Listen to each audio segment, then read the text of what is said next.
Welcome, folks, to day 211 of our chronological journey through the Bible.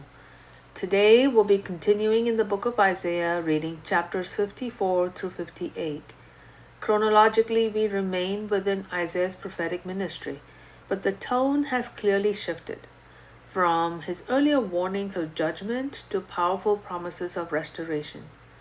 And these chapters follow the profound message of Isaiah 53, which we read previously, where the suffering servant is introduced. Now Isaiah unfolds what that redemption leads to: renewal, restoration, and a transformed relationship between God and His people. So let's start with a quick prayer. Lord, we thank you for your promises of restoration and renewal. And help us, Lord, to always live in the light of your grace and truth. We pray this in Jesus' name. Amen. Let's start with Isaiah 54. Shout for joy, O barren woman, who bears no children.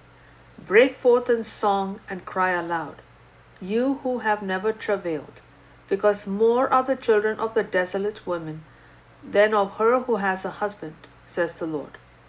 Enlarge the site of your tent. Stretch out the curtains of your dwellings. Do not hold back. Lengthen your ropes and drive your stakes in deep, for you will spread out to the right and left. Your descendants will dispossess the nations and inhabit the desolate cities. Do not be afraid, for you will not be put to shame. Do not be intimidated, for you will not be humiliated. For you will forget the shame of your youth, and you will remember no more the reproach of your widowhood. For your husband is your maker. The Lord of hosts is his name. The Holy One of Israel is your Redeemer. He is called the God of all the earth. For the Lord has called you back, like a wife deserted and wounded in spirit, like the rejected wife of one's youth, says your God. For a brief moment I forsake you, but with great compassion I will bring you back. In a surge of anger I hid my face from you for a moment, but with everlasting kindness I will have compassion on you, says the Lord your Redeemer. For to me this is like the days of Noah, when I swore that the waters of Noah would never again cover the earth. So I have sworn that I will not be angry with you or rebuke you. Though the mountains may be removed and the hills may be shaken, my loving devotion will not depart from you, and my covenant of peace will not be broken, says the Lord who has compassion on you. O afflicted city, lashed by storms without solace, surely I will set your stones in antimony, and lay your foundations with sapphires. I will make your pinnacles of rubies, your gates of sparkling jewels, and all your walls of precious stones. Then all your sons will be taught by the Lord, and great will be their prosperity. In righteousness you will be established, far from oppression, for you will have no fear. Terror will be far removed, for it will not come near you. If anyone attacks you, it is not from me. Whoever assails you will fall before you.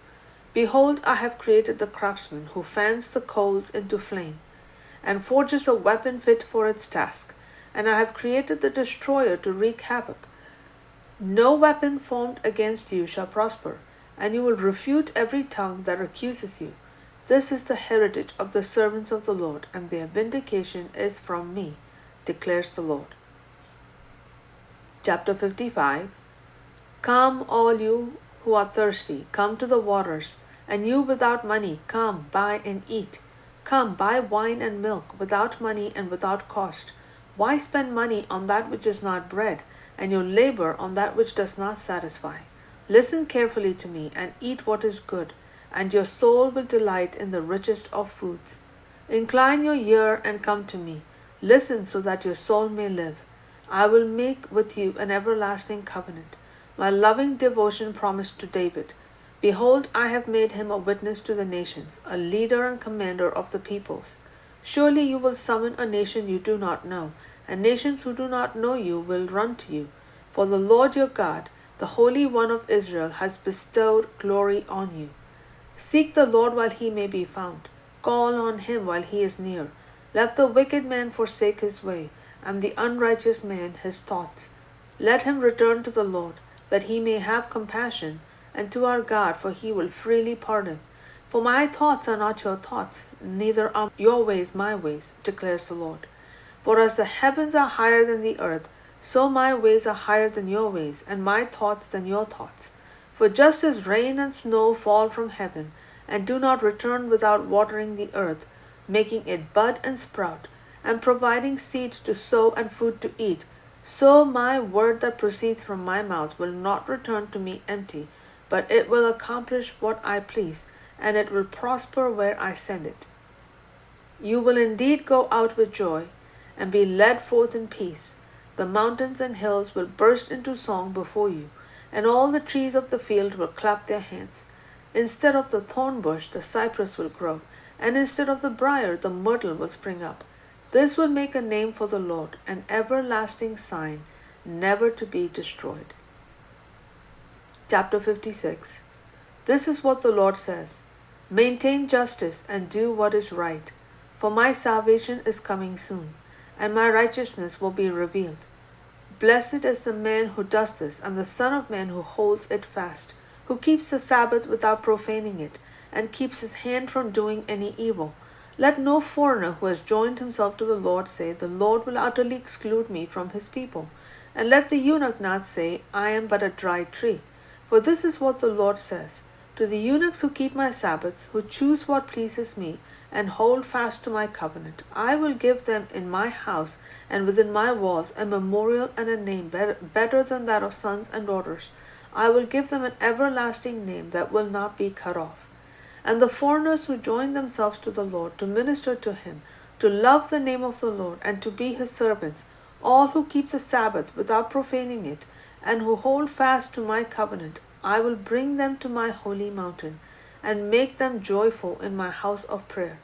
Their burnt offerings and sacrifices will be accepted on my altar, for my house will be called a house of prayer for all the nations.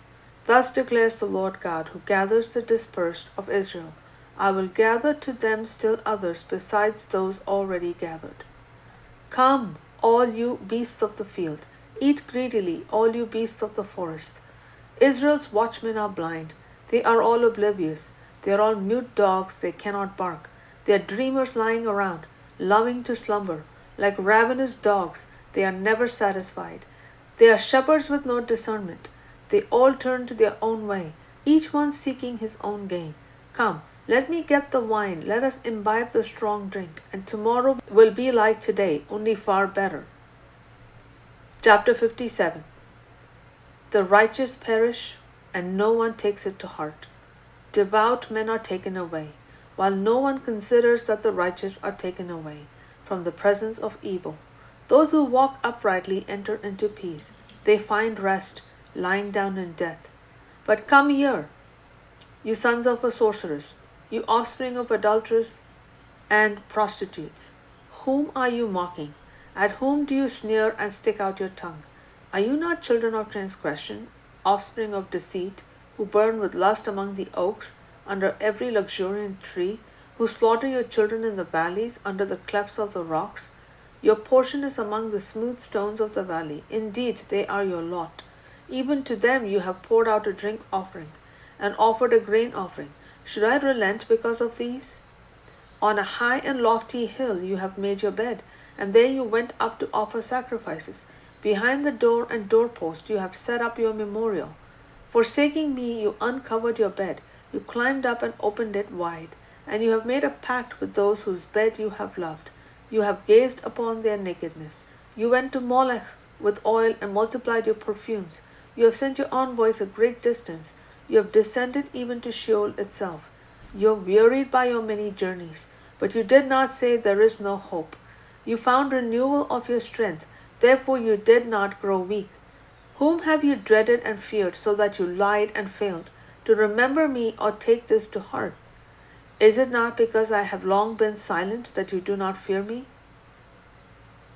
I will expose your righteousness and your works, and they will not profit you.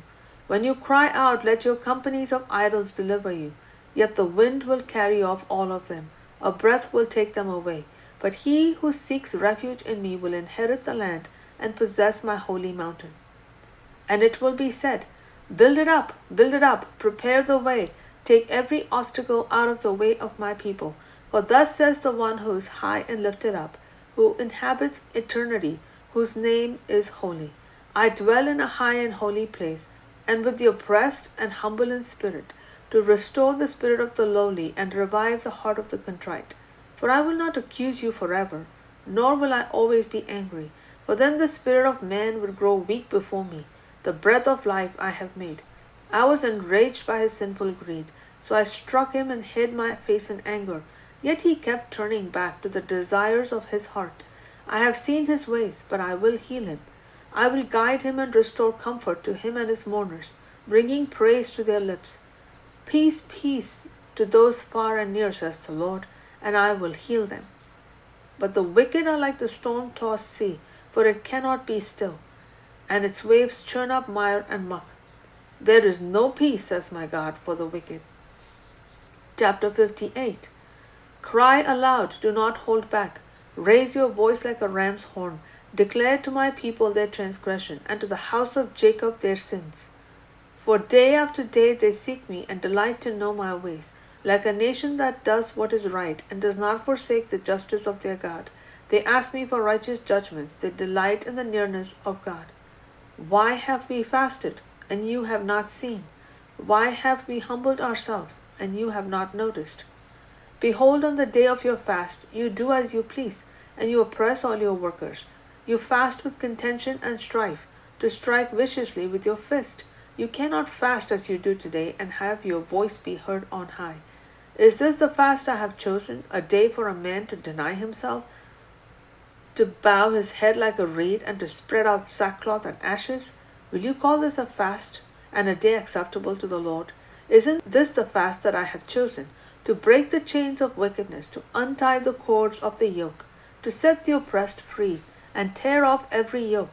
Isn't it to share your bread with the hungry, to bring the poor and homeless into your home, to clothe the naked when you see him, and not to turn away from your own flesh and blood? Then your light will break forth like the dawn, and your healing will come quickly. Your righteousness will go before you, and the glory of the Lord will be your rear guard.